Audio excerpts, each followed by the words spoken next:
So in this video, I'm going to do another example of regression analysis. And in this case, we have the average daily temperature in degrees Fahrenheit and gallons consumed per day. And the question is, which is the dependent and independent variable? So once again, in this case, I would say that X is going to be the temperature, and the amount of gallons consumed per day depends on X. So X and Y.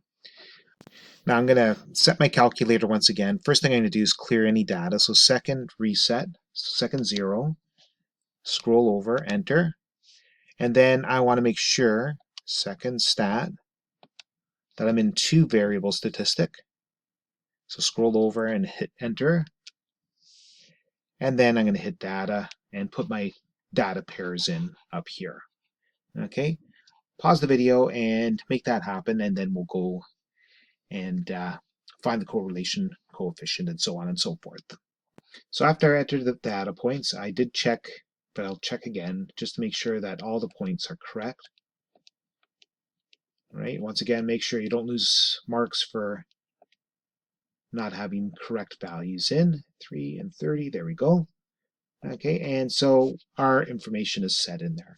Now, in order for us to find the important numbers, we go to stat var, and we have 10 data points, and sure enough, there's 10 data points, so that's a good sign, right? We have 10 data points. Scroll over, the sum of the average x's, the average of this column is 18.6 degrees Fahrenheit.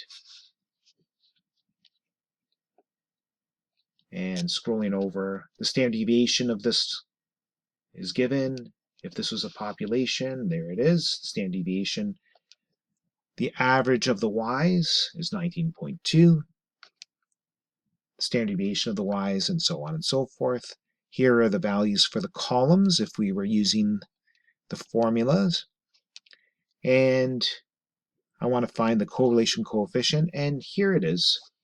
So in this case, R is equal to negative 0.982038,546. Okay, so we have a strong negative correlation.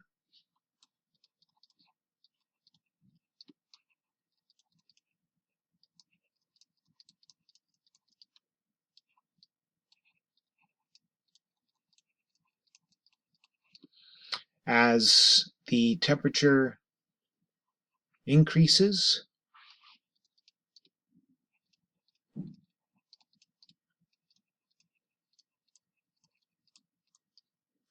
consumption decreases.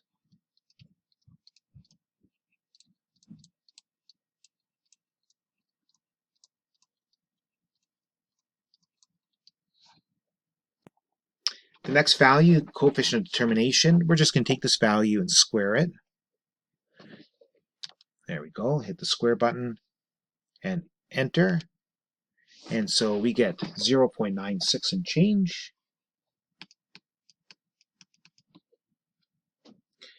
And 964,399,705. And once again, I can say that's approximately 96.44% if that's to 2 decimal places. Okay, rounded 2 decimal places. Once again, I use the unrounded value for that. Okay, and that's exact. And once again, what is this telling us? The variability of consumption can be explained by the variability in temperature 96.44% of the time, and the remaining part, 1 minus or 100% minus the 96.44, that would be due to other factors. Okay, so but for the most part, when X changes, Y will change, and that relationship can be explained 96.44% of the time. Okay, now I'm going to put together a scatter plot to show how this looks. Okay, and I'll show you how that's done. So I have in Excel the the data set. Okay, and there we go. And if I select my data set and go Insert, Scatter,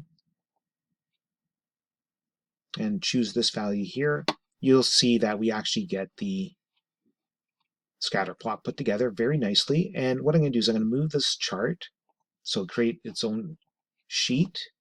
And this is consumption versus temperature. Okay, hit OK. Okay, so it creates that. And we should put some elements on the chart like the titles. So axis. So across the x-axis, that was the temperature. And that was in Fahrenheit. Okay, and consumption.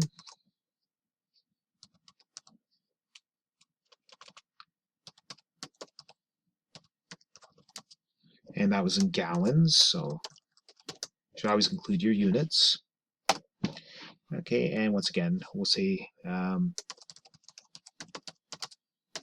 actually temperature versus consumption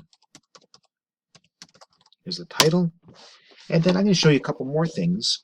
So with this, now that we have our own sheet, you can right-click this, copy it, and put it into a document. As well, if you go to a data point and you right-click on it, we can add the trend line. Okay, now it's going to give you options. We're talking about a line, but there are other models out there. But for now, this is what we're dealing with, is the linear model. And if you scroll down a little further, we can actually include the equation as well as the r² value, our coefficient of determination. I'm going to make this a little bit bigger, and you'll see that we got the exact same values. There we go.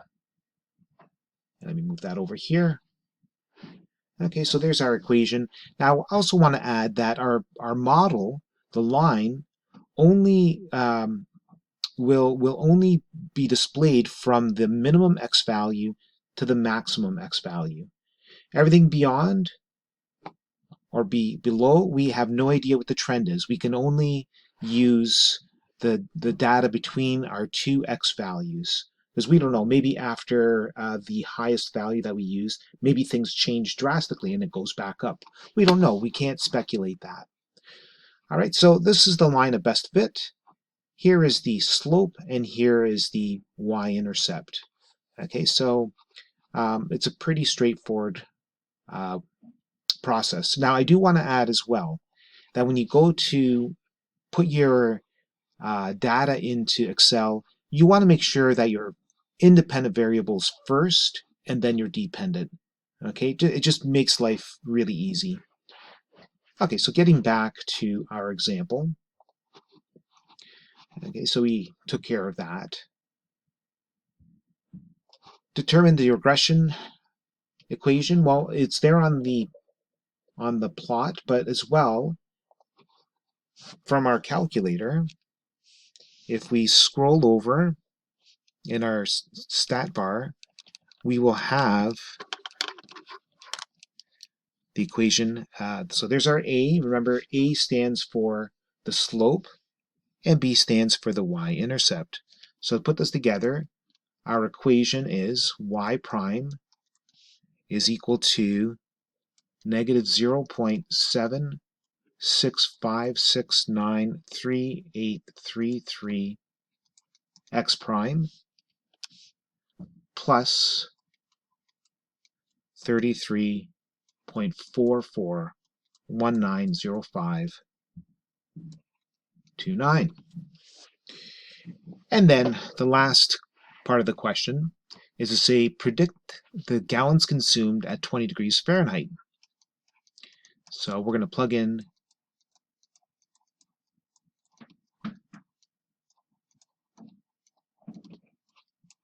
20 in for x and see what that gives us. And once again, you notice I did not round at all. And so this gives us a value of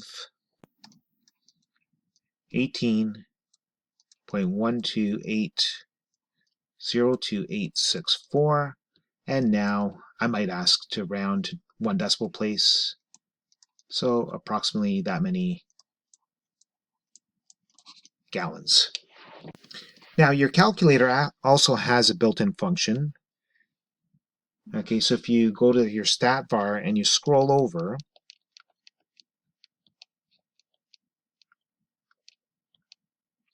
there's your x prime and there's your y prime. If you scroll to your y prime and then you put 20 and enter, because we're trying to figure out y when x is 20, it gives us the answer, and there it is. So they're identical. Actually, there's a little bit of rounding here, but all digits are identical up to here. Okay, so it shouldn't impact. So you can use your calculator to do the prediction as well.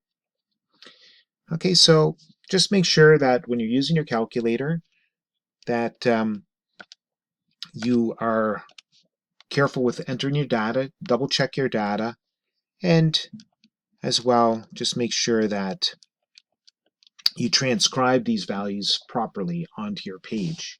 Okay, remember that A is your slope and B is your y-intercept. Now, in some cases, I just want to add, depending on the calculator you have, those might be reversed. Okay, so just make sure that if you have a different calculator that you're using, that you know what is what. Okay. Anyway, so that said, you should be able to handle the homework. It's pretty straightforward. This whole chapter is very straightforward. And yeah, good luck. And if you have any questions, make sure you reach out.